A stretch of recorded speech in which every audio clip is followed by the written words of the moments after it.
26শে April ছিল আমাদের 3rd ইয়ার registry anniversary. ব্লগটা যারা দেখেছো তারা অবশ্যই জানবে।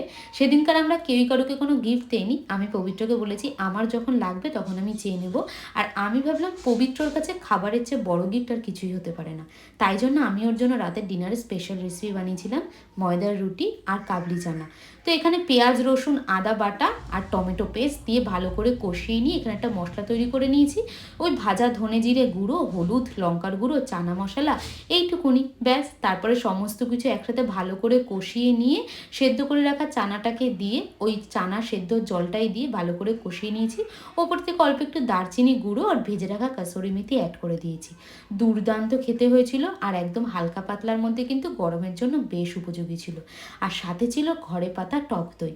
পবিত্র এরকম খাবার দাবার পেলে কিন্তু ভীষণ পরিমাণে খুশি হয়। আর আমাদের কিন্তু অ্যানিভার্সারিটাও জমে গেছিলো। কেমন লাগলো অবশ্যই জানিয়ে, ভালো লাগলে like, comment, share and subscribe. Tata.